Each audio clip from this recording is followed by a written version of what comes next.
Da steht es schon drauf. Hintereingang Lagerfeuer Kochkurs und der Thomas geht schon da durch, weil wir gehen natürlich durch den Insider-Eingang und hier sehen wir bereits die Vorbereitungen. Sind also doch schon einige Leute da. Kaffee, Smoker, alles funktioniert schon. Ich glaube, das wird ein verdammt herrlicher Tag heute.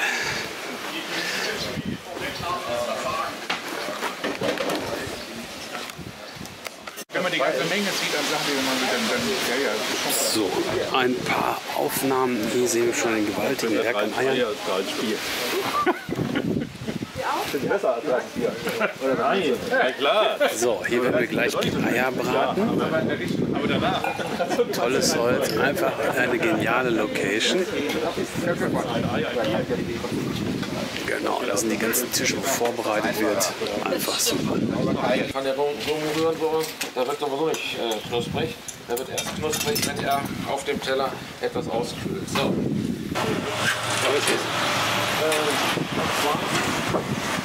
Da haben wir also gestern in den Erdofen, das ist ein Loch mit Steinen ausgelegt, Feuer gemacht und die Bohnen 2 Stunden drüber gekocht. Das Speck auf Zwiebeln und dann die Bohnen rein. Und dann in die Glut, die da drin ist, den Topf reingestellt. Die restliche Glut vom letzten Mal noch drüber getan, also nicht Glut, sondern Asche und das Ding zugemacht. Dass der Topf, dass der Topf in der Glut ist und die Glut tot wird, also dass die aufhört zu glühen. Sonst hast du da, hast du dann nämlich 600 Grad die ganze Nacht über, dann hast du morgens nur noch so viel Asche im Feuer. Ja, und das ist natürlich hier nicht der Fall. So, hier brutzelt jetzt mein Speck. Darüber gehen oder? Ich wollte warten bis... Nein. Du musst dir eine eigene Stelle holen. Wenn du jetzt wartest, dann zieht sich das. Dann kommt der nächste wieder und dann kriegen wir das nicht hin. das normales Öl. Den Lauch lege ich auch dahin, wo es richtig weh tut. Der Lauch muss rundum schwarz werden. Und wenn das soweit ist, dann... und der ist schwarz und weich, dass er ein bisschen zusammenfällt. Dann packen wir den in die Zeitung ein und lassen ihn in der Zeitung nachdämpfen. Moment, was wir mit dem Fleisch machen. Und zwar, das ist ja wie, du kannst ja auch roh essen.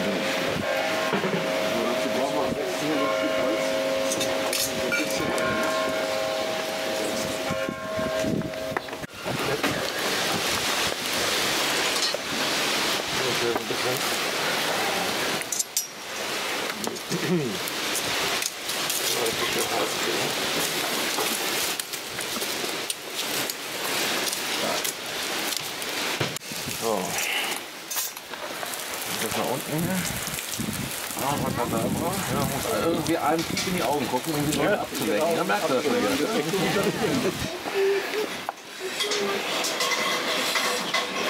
Und um das Steak machst du dir jetzt keine Sorgen machen gerade? Nee. Aber er.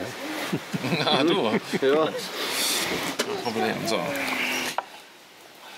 Wir machen jetzt hier Steak im Caveman-Style und zwar in einem Pizzaofen, der so 600 Grad hat. Also nicht, dass mir gleich die Linse schmilzt. Ein geiles Teil.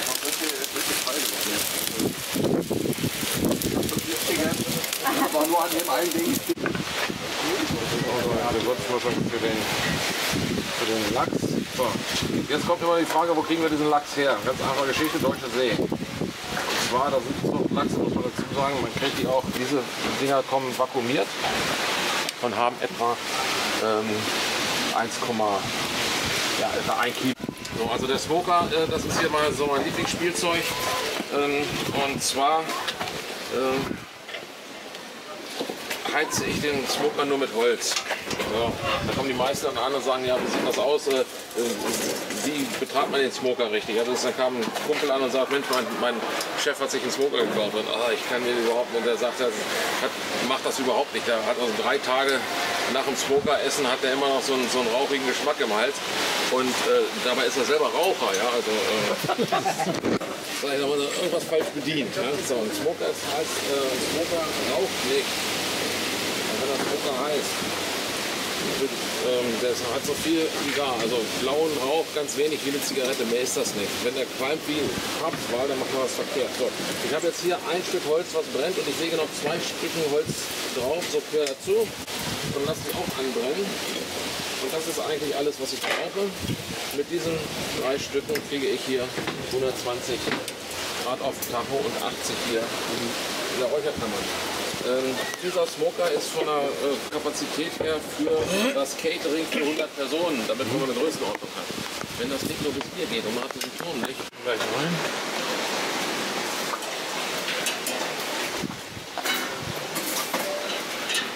Also da kann auch jeder die Würzmischung seiner Wahl dazu nehmen. Hast du das ausgemacht oder? Nein, wir haben es erstmal. Die sind völlig naturell. So, Also auch kein Salz da ist? Gar nicht. ja. So, wenn wir nachher die Rippchen überkosten, da brauchen wir richtig viel Feuer, richtig viel Zunder, dann lege ich hier daumendickes Holz raus, so 10, 15 Scheiter, und dann schlagen die Flammen bis hier rein. Das werden wir nachher sehen. Hier wird jetzt der berühmte Flammlachs gemacht.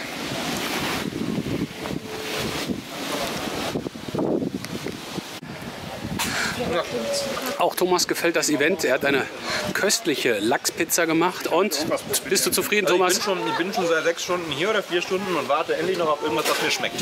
Okay, Also es ist fürchterlich. das hatte ich mir gedacht. Und dazu noch dieses Scheißwetter. Und dann diese komischen Getränke hier aus diesen braunen Flaschen. Auch nicht. Ich hätte so gerne jetzt Mineralwasser und Aber lauwarm aus der Plastikflasche, ohne Kohlensäure. Genau. ein bisschen Regen von oben wäre auch geil. Genau. Nein, also ernsthaft sehr geiles Event. Sehr schöne Sache, lecker essen. Tolle Sache. Prima. Immer wieder gerne. Ja, habe ich ja gesagt. Also, freut mich.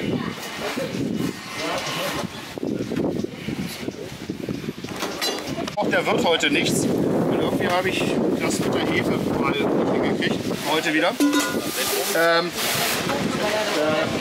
Das Spannende ist ja mit dem Holzbacken. Das war, haben wir da drin jetzt eine Temperatur von 300, 350 Grad. Ja, 300, 350. Nochmal gefallen. Und dann sieht das Ding so aus. Und dann der Barbecker, ne? Schön nach unten einschlagen, dass du so eine schöne Kugel hast. Gibt Spannung draußen. Genau. Und das gibt den Schluss unten, der bleibt sowieso unten, weil wir jetzt hier ein freigeschobenes Brot machen. Und so sollten die dann hinterher alle aussehen.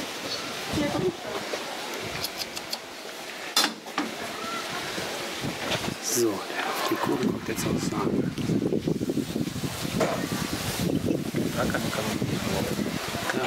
Das ist auch schon eine Diätveranstaltung. Jetzt deckst du die Kalorien ab. Jetzt decke ich sie ab. Jetzt legen wir. Die Kalorien sterben. Jetzt legen wir sie schlafen. Filet Bernays, ein leckeres Gericht. Ich sage einfach noch mal vorweg, wie man Zwiebeln schält, was immer wieder falsch gemacht wird. Und die meisten schneiden erstmal unten und oben ab. Das ist komplett verkehrt. Du schneidest einfach die Zwiebel halb durch und lässt alles so, wie es ist. So. Dann kannst du nämlich diese Zwiebel pellen und ziehst hier die Haut rüber und lässt das ganze Zeug unten an der Wurzel dran. Hast du einen schönen Griff dafür. Schneidest hier unten ab. Das ist jetzt die Spitze, muss sowieso weg. Weil schneidest du jetzt weg, wenn sie nicht mehr stört. So, jetzt kannst du hier wunderbar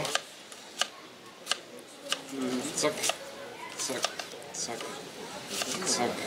Bisschen aufstellen, so. Das schmeißt du weg, aber dann erst, wenn du es gebraucht hast. Die meisten schmeißen es vorweg ab und dann ist doof. So. So sehen das Rippchen aus, oder sollten sie aussehen. Wahrscheinlich zerbrechen die schon so, wenn die mit der Zange anfasst. Deswegen auf einem Brett. Der Michael hat das speziell Halthaben. Ist also schon karamellisiert. Ist schon alles passiert. Sensationell. Reicht so. So sieht der Meister aus. Da lasse ich mich nicht zweimal bitten. So, das Ganze Das Spanferkel ist fertig und der Meister zerteilt. hier oben, die Rippen sind ja auch schon gebrochen. Das heißt also, ich versuche das mal jetzt hier vom anderen Ende zu machen. Wir fangen hier hinten an, schneiden einmal hier dran lang und haben dann die Keule. So. Die Keule lassen wir jetzt erstmal so im Ganzen, weil die sich dann besser aufheben lässt. Jetzt schneiden wir oben am Rücken lang. So. Und hier oben. So. So, liebe Freunde des guten Bildes, der Jagdkurs ist zu Ende.